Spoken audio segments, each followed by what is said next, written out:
Hello दोस्तों, नमस्कार। स्वागत है आपका एक बार फिर आपके अपने यूट्यूब चैनल कृष्णा क्लासेस में। आज हम लोग उत्तर प्रदेश राज्य के बारे में पढ़ेंगे। उत्तर प्रदेश राज्य जो कि भारत का एक बहुत बड़ा प्रदेश है और जनसंख्या की दृष्टि से अगर देखा जाए तो उत्तर प्रदेश में सर्वाधिक जनसंख्या निवास करती है। तो इसके परिचय के बारे में अगर हम थोड़ा बहुत जानने का प्रयास करें तो यह एक राज्य है उत्तर प्रदेश। इसकी राजधानी लखनऊ है मेरे दोस्तों। प्रदेश का जो पूर्व नाम है वो संयुक्त प्रांत या फिर यूनाइटेड प्रोविंस के नाम से जाना जाता है। ठीक है मेरे दोस्तों, मेरे भाइयों, मन लगा के ज़बरदस्त तैयारी के साथ उतरना है मैदान में। पीछे की तरफ मुड़ के नहीं देखना है। अब हम देखते हैं सीमावर्ती राज्य इसके कौन कौन से हैं।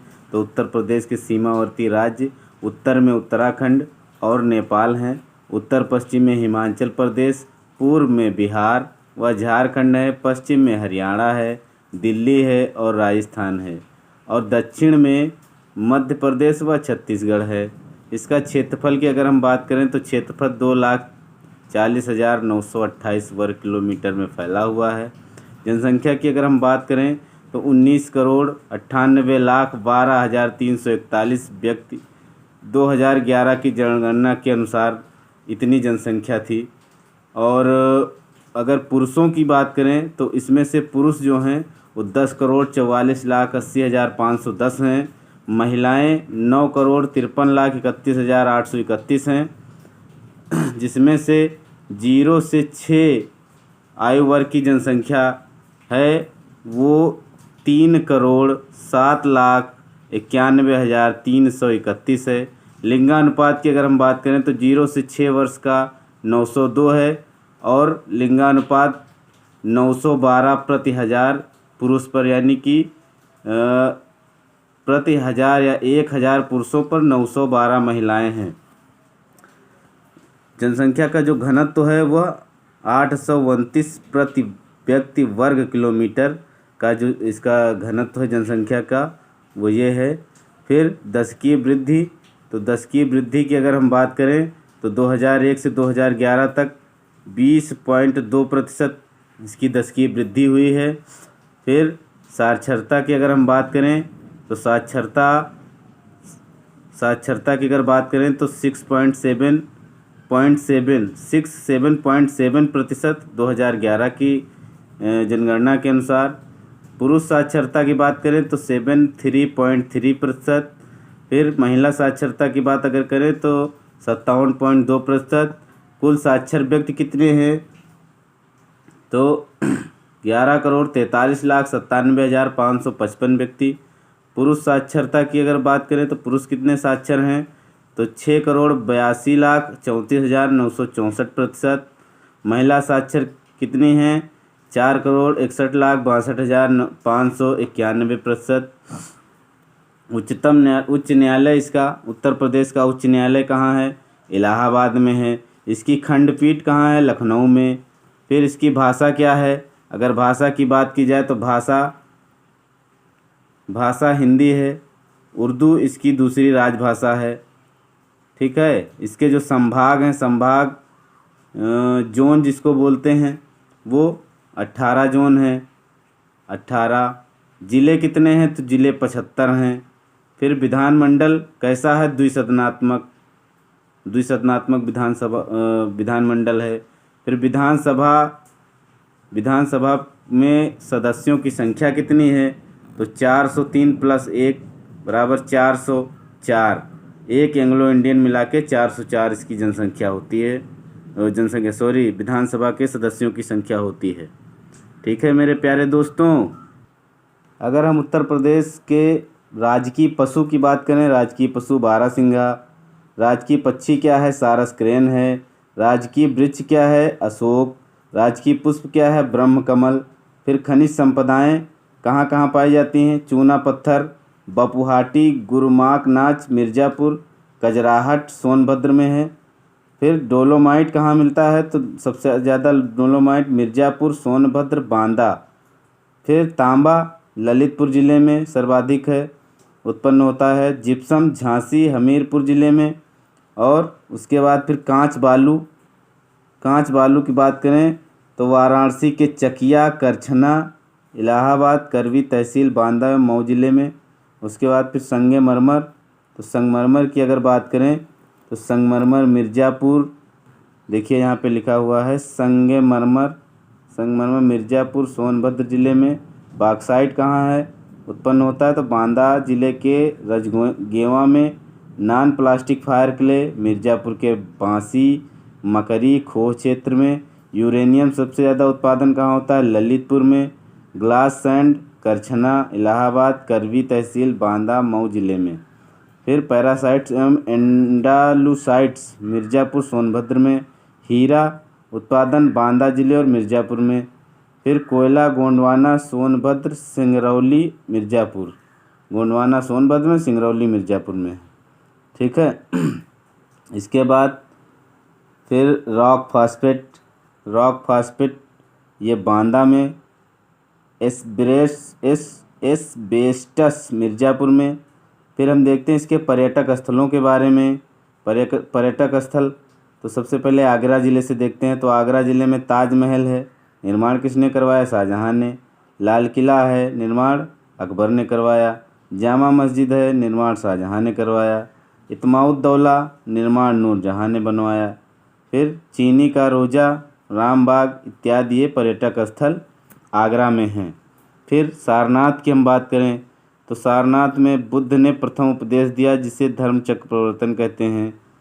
तो इसके बाद फिर कुशीनगर में बुद्ध ने निर्वाण प्राप्त किया। निर्वाण प्राप्ति को हम महापरिनिर्वाण कहते हैं, महापरिनिर्वाण। बरसाना की अगर बात करें तो भगवान श्री कृष्ण की उपासिका राधा का जन्म यहाँ हुआ था। यहाँ की लठमार होली बहुत प्रसिद्ध है। और मगहर की बात करें तो संत कबीर का महाप्राण स्थल है। यहाँ पर संत कबीर जी ने जो है अपना देह त्याग किया था। फिर कालपी महारानी लक्ष्मीबाई की छावनी है। अयोध्या में भगवान श्री राम का जन्म हुआ था। वाराणसी में काशी जिसको बोलते हैं विश्वनाथ मंदिर है। ठीक है, इसके लिए वाराणसी प्रसिद्ध है। ठीक। फिर इलाहाबाद में प्रयाग, गंगा, जमुना और अदृश्य सरस्वती का संगम है और इसे तीर्थराज के नाम से भी जाना जाता है। जनजातियाँ उत्तर प्रदेश की जो कुछ मुख्य जनजातियाँ हैं जैसे थारू, बुक्सा, माहीगीर, सौका, खरवार, ये यहाँ की मुख्य जनजाति। फिर अगर हम बात करें राष्ट्रीय शोध संस्थानों के बारे में तो देखते हैं राष्ट्रीय शोध संस्थान central drug research institute Lucknow में है। इसके बाद national botanical research institute Lucknow में है। इसके अलावा गन्ना अनुसंधान संस्थान भी लखनऊ में ही है। फिर central institute of medicine and aromatic plants ये भी लखनऊ में ही है। Industrial toxicology research centre Lucknow में। ये सब उत्तर प्रदेश के राष्ट्रीय शोध संस्थान हैं और ये लखनऊ के शोध संस्थानों के बारे में बताया गया। फिर प्रमुख औद्योगिक संस्थानों में भारत इलेक्ट्रॉनिक्स है गाज़ियाबाद में। कृत्रिम अंग निर्माण कहाँ होता है, ये कानपुर में। कृत्रिम अंग निर्माण से मतलब जो प्राकृतिक ना हो और रिसर्च करके बनाए जाएं उन्हें हम कृत्रिम अंग निर्माण मतलब कहते हैं। तो कृत्रिम अंग निर्माण का जो निगम है वो कानपुर में है। फिर भारतीय चमड़ा, रंगाई तथा जूता संस्थान ये भी कानपुर में ही है। इसके बाद अगर उत्तर प्रदेश के जो कारखाने हैं उनकी हम बात कर रहे हैं तो सीमेंट कारखाना अगर पूछे कहाँ है, क्वेश्चन में पूछता है तो चुर्क डाला कजराहट में। फिर उर्वरक कारखाना कहाँ है तो इलाहाबाद और गोरखपुर में। इंडियन टेलीफोन इंडस्ट्रीज़ रायबरेली में है। अपट्रॉन डिजिटल सिस्टम लखनऊ में, अपट्रॉन चौराहा के नाम से मशहूर है। इंडियन टेलीफोन इंडस्ट्रीज़ नैनी में है, नैनी इलाहाबाद में पड़ता है। डीजल लोकोमोटिव फैक्ट्री वाराणसी में है। मॉडर्न बेकरीज कानपुर में। हिंदुस्तान एरोनॉटिक्स लिमिटेड कानपुर लखनऊ 2 जगह है, कानपुर में भी है और लखनऊ में भी है। फिर खनिज तेल शोधक कारखाना मथुरा में, त्रिवेणी स्ट्रक्चरल नैनी इलाहाबाद में, उसके बाद आयुध उपस्कर कारखाना हजरतगंज में। फिर उत्तर प्रदेश के परिचय में ही राज्य के कुछ प्रमुख क्रांतिकारी एवं नेता रहे हैं, तो देखते हैं कि क्रांतिकारी कौन कौन से रहे और नेता कौन कौन से रहे। तो चंद्रशेखर आज़ाद, क्रांतिकारी में चंद्रशेखर आज़ाद, राम प्रसाद बिस्मिल, रोशनलाल, राजेंद्र लाहिड़ी, राजा महेंद्र प्रताप, लाला हरदयाल, पंडित परमानंद, बटुकेश्वर दत्त, विजय कुमार सिन्हा और राजकुमार सिन्हा, ये लोग क्रांतिकारी रहे हैं, उत्तर प्रदेश के क्रांतिकारी थे ये।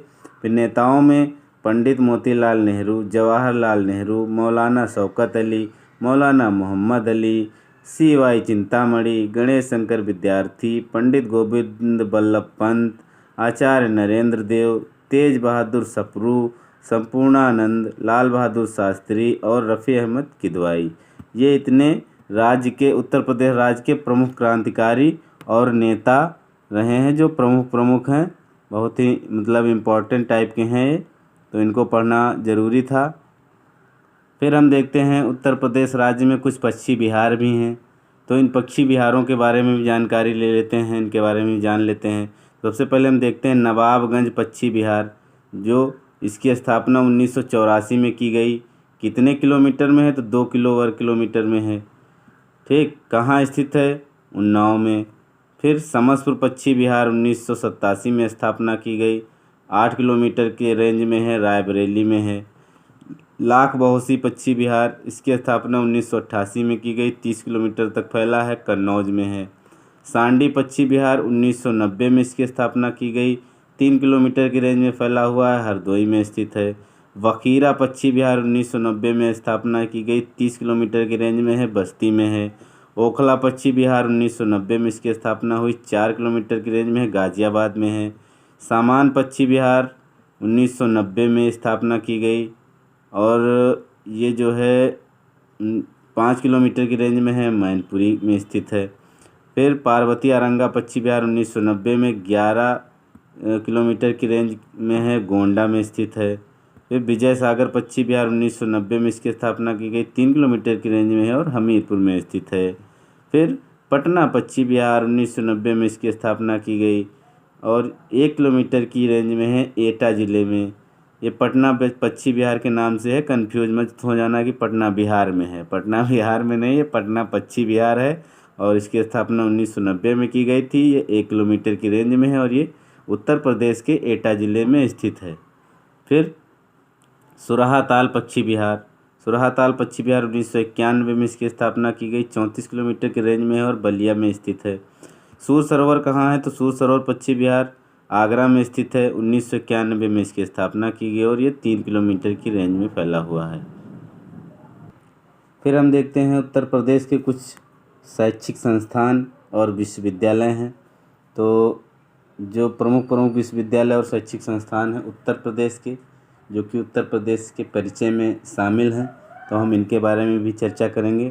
तो देखते हैं कि इलाहाबाद विश्वविद्यालय, जो कि सबसे पुराना विश्वविद्यालय है, इलाहाबाद में है और 1987 में इसकी स्थापना की गई थी। फिर बनारस हिंदू विश्वविद्यालय है, वाराणसी में है, 1916 में इसकी स्थापना की गई थी। फिर अलीगढ़ मुस्लिम विश्वविद्यालय अलीगढ़ में है, 1921 में इसकी स्थापना की गई थी।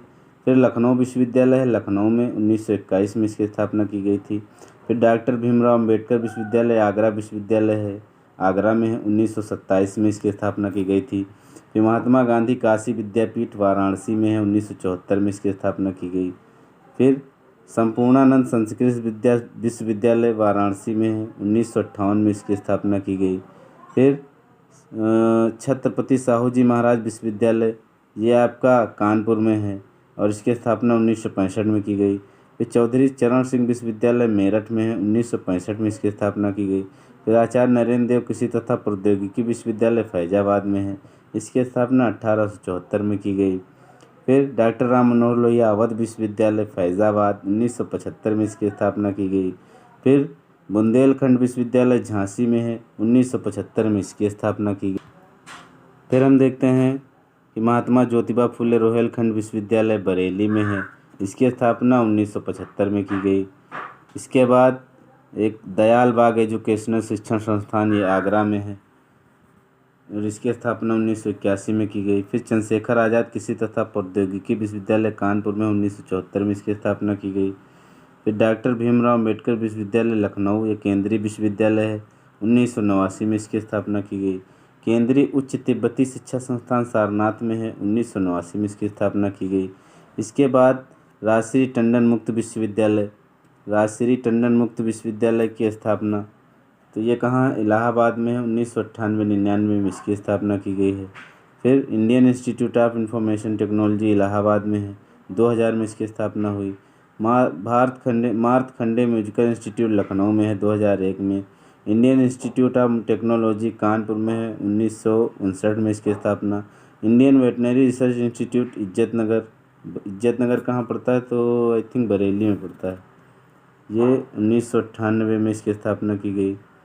फिर Sanjay Gandhi post graduate institute of medical sciences Lucknow में है, 1983 में इसकी स्थापना की गई। फिर सरदार वल्लभ भाई पटेल कृषि एवं प्रौद्योगिकी विश्वविद्यालय, ये मेरठ में है, 2000 में इसकी स्थापना की गई। इसके बाद उत्तर प्रदेश टेक्निकल विश्वविद्यालय लखनऊ में है, इसकी स्थापना 2001 में की गई थी।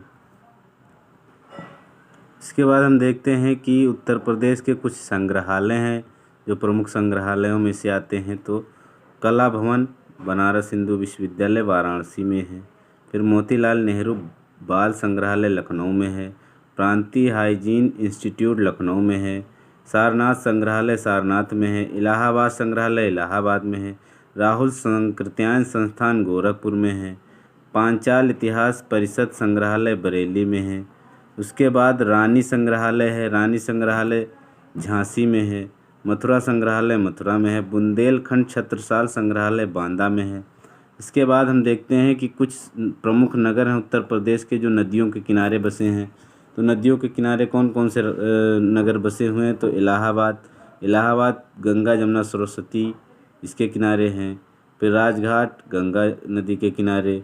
उसके बाद लखनऊ गोमती नदी के किनारे है। ये मथुरा की बात करें तो मथुरा यमुना नदी के किनारे है, मथुरा यमुना नदी के किनारे। जौनपुर गोमती नदी के किनारे।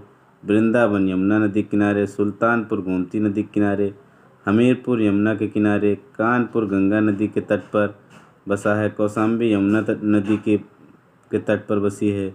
वाराणसी गंगा नदी के तट पर बसी है। बटेश्वर यमुना नदी। मिर्ज़ापुर गंगा नदी। गोरखपुर ताप्ती नदी। फिर हम देखते हैं उत्तर प्रदेश के कुछ प्रमुख वन्य जीव विहार भी हैं, उत्तर प्रदेश के परिचय में शामिल हैं, तो इनको भी देख लेते हैं। तो देखते हैं कि चंद्रप्रभा वन्य जीव विहार, इसकी स्थापना 1956-57 में की गई थी। यह 78 वर्ग किलोमीटर में है, वाराणसी में स्थित है। किशनपुर वन्य जीव विहार, ये 1972 में स्थापना की गई थी, 227 वर्ग किलोमीटर में है, लखीमपुर खीरी में है। राष्ट्रीय चंबल वन्य जीव विहार, ये 1979 में इसकी स्थापना की गई थी और ये 635 वर्ग किलोमीटर में आगरा और इटावा में स्थित है। फिर करतनिया घाट है, तो ये करतनिया घाट वन्य जीव विहार 1976 में स्थापना की गई थी, 410 वर्ग किलोमीटर में बहराइच में है। फिर रानीपुर वन्य जीव विहार 1977 में स्थापना की गई, 230 वर्ग किलोमीटर में बांदा में है। फिर महावीर स्वामी वन्य जीव विहार 1977 में स्थापना की गई, 5 वर्ग किलोमीटर में है, ललितपुर में है। फिर दुधवा राष्ट्रीय उद्यान, ये 1977 में स्थापित है, 490 वर्ग किलोमीटर में है, लखीमपुर खीरी में है। फिर कैमूर वन्य जीव विहार, ये 1982 में इसकी स्थापना की गई थी, 501 वर्ग किलोमीटर में है, मिर्ज़ापुर सोनभद्र में स्थापित है। तो मेरे दोस्तों, इसके बाद हस्तिनापुर वन्य जीव विहार है। तो हस्तिनापुर वन्य जीव विहार 1986 में स्थापना की गई थी, ये 2073 वर्ग किलोमीटर में है और ये मेरठ में है। ये मेरठ मुरादाबाद में है और मुजफ्फरनगर गाज़ियाबाद, तीन ज़िलों की इसमें जो है वो रेंज में ये आता है। फिर सोहागी बरवा वन्य जीव विहार है। सोहागी बरवा वन्य जीव विहार 1987 में स्थापना की गई थी, ये महाराजगंज में पड़ता है, महाराजगंज जिला में। फिर सोहेलवा वन्यजीव विहार 1988 में 452 किलोमीटर में वर्ग किलोमीटर जिसको बोलते हैं। बहराइच और गोंडा और वाराणसी 3 जो है इसकी सीमा रेखाएं हैं, ये 3 ज़िलों के बीच में आता है। फिर एक है कछुआ वन्यजीव विहार 1989 में, इसकी स्थापना की गई थी, 7 वर्ग किलोमीटर में वाराणसी में है। फिर डॉक्टर भीमराव अम्बेडकर वन्यजीव विहार 2003 में इसकी स्थापना की गई थी, 457 वर्ग किलोमीटर में कुंडा प्रतापगढ़ में है, ये कुंडा प्रतापगढ़ में। ठीक है, तो मेरे दोस्तों, मेरे भाइयों, मेरे मित्रों, आज के लिए बस इतना ही। मिलते हैं नेक्स्ट क्लास में। अगर आपको हमारी वीडियो पसंद आई हो तो लाइक और शेयर करना ना भूलें और चैनल को सब्सक्राइब कर बेल आइकन ज़रूर दबा दें, जिससे कि आने वाली वीडियो की नोटिफिकेशन